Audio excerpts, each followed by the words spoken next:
no funcionamento das relações comerciais internacionais. Então vamos aqui agora dar uma olhada um pouco na teoria mais pura, né? A teoria das economias externas.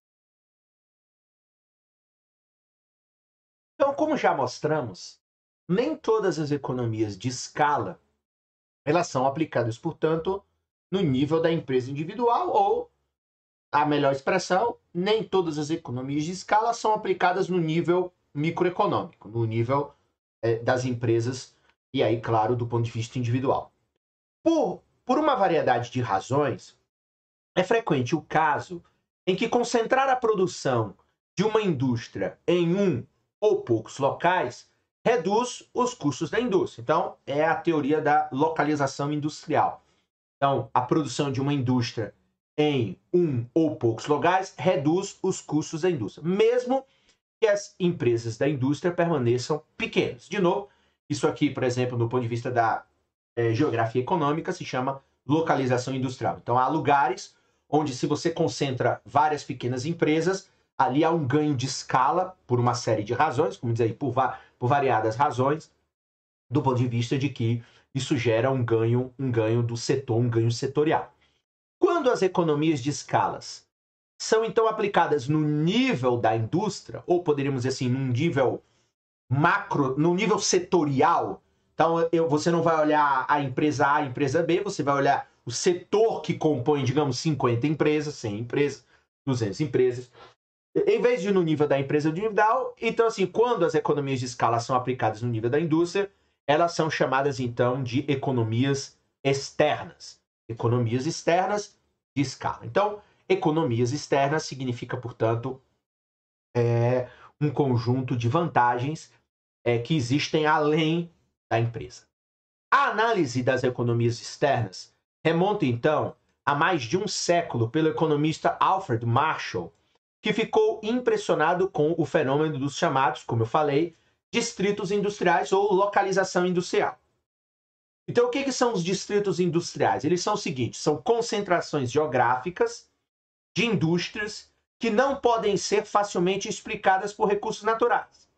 Na época de Marshall, os exemplos mais famosos incluíam tais concentrações de indústrias como o conjunto de fábricas de talheres de Sheffield e o conjunto de empresas de meia em Northampton.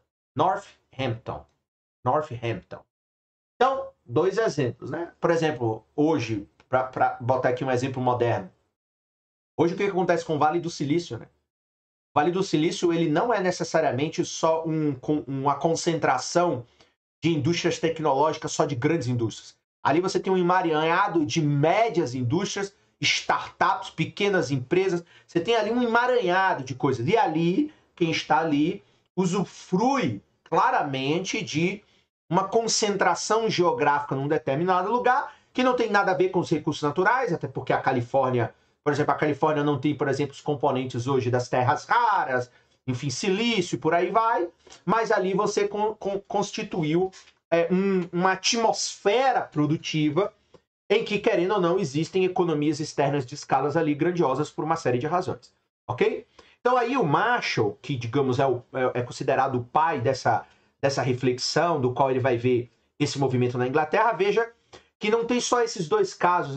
Se eu não me engano, o capítulo que ele aborda isso no livro dele, e eu já estudei isso uma época para minha dissertação de mestrado, análise de distrito industrial era uma coisa que fazia parte do escopo teórico, é o fato de que ele analisa vários outros exemplos muito interessantes que vão fazendo com que, ou, por exemplo, comercialmente, né, quando você vai lá em São Paulo e tem uma rua só, sei lá, de eletrônicos, ou você tem uma rua só de, sei lá, de vestidos para festa, uma rua só de lojas de roupa.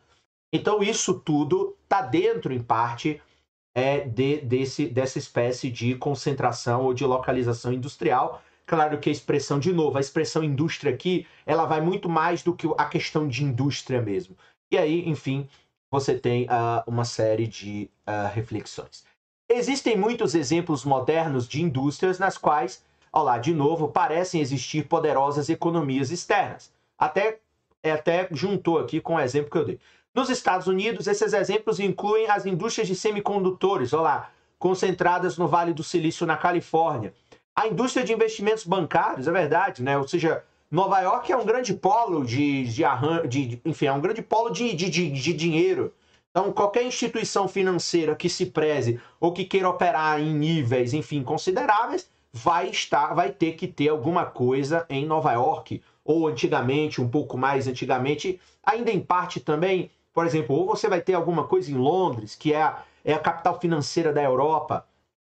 E você tem também a indústria de entretenimento, é verdade, né? Os principais estúdios cinematográficos estão concentrados em Hollywood, também na Califórnia. Então, na crescente indústria manufatureira de países em desenvolvimento, como é o caso da China, as economias externas elas também são penetrantes, né? Ou seja, por exemplo, uma cidade na China é responsável por uma grande parcela da produção mundial de roupa íntima.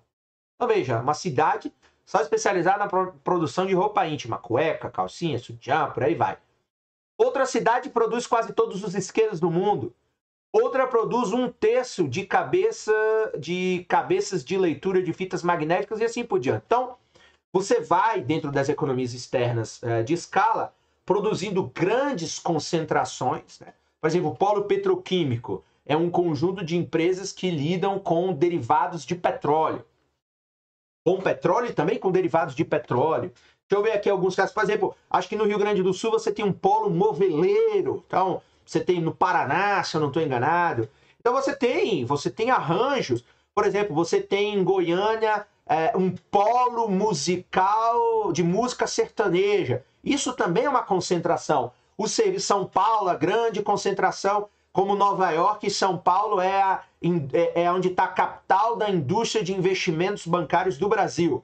Se você tem um banco que não tem sede em São Paulo, em tese ele não existe, né? Ou seja, ele vai ter uma pequenez. Quem quer usufruir das economias de escala nesse setor precisa estar, por exemplo, em São Paulo. Então, assim, há vários exemplos que a economia hoje tem, há vários exemplos que podem ser construídos a partir dessa teoria, e é muito importante. As economias externas também desempenharam um papel chave na emergência da Índia como um grande exportador de serviços de informação, com grande parte dessa indústria, por exemplo, agrupada em volta da cidade de Bangalore. Então, assim, ou seja, na Índia você tem também, por exemplo, cidades grandes que têm economias externas, por exemplo, de telemarketing, né?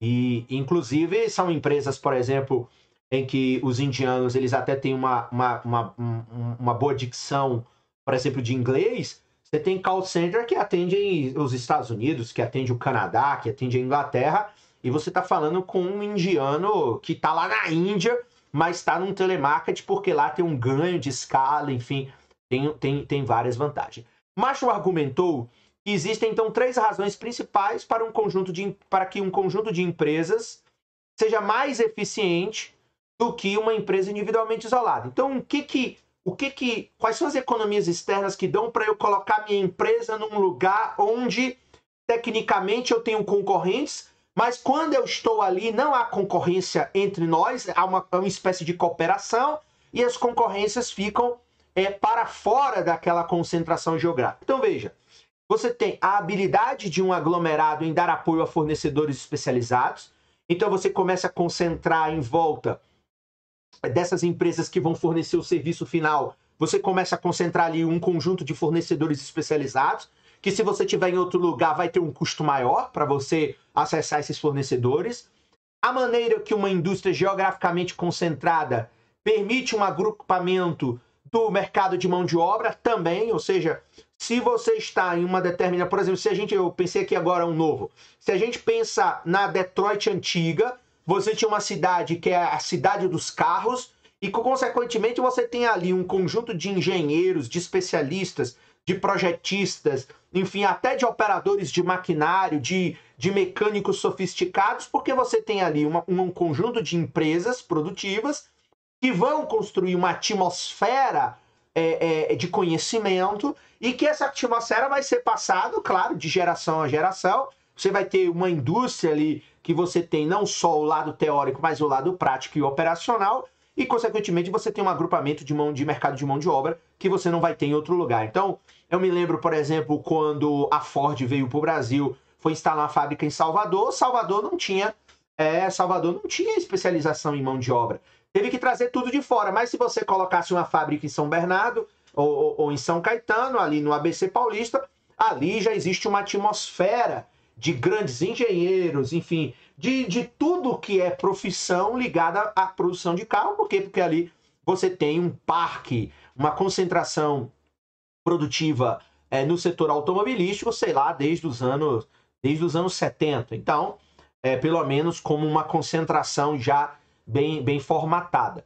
E a maneira como as indústrias geograficamente concentradas ajudam a promover o transbordamento de conhecimento, que foi o que eu falei. Então, veja, fornecedores especializados, agrupamentos de mão de obra e transbordamento de conhecimento faz com que você tenha naquela concentração geográfica, para resultar numa economia externa de escala, você ter esses três elementos faz com que você tenha, portanto, de novo, uma atmosfera positiva, uma externalidade positiva de tudo para você ter uma empresa. Ah, mas qual é o sentido de eu ficar perto de um concorrente? É justamente você usufruir as economias externas de escala, que são muito melhores do que você estar afastado numa outra cidade, numa outra região, do qual você vai ter um custo maior para acessar fornecedor, acessar mão de obra, ter acesso a conhecimento e por aí vai. Agora, os autores colocam aqui uma análise um pouquinho mais detalhada de cada um desses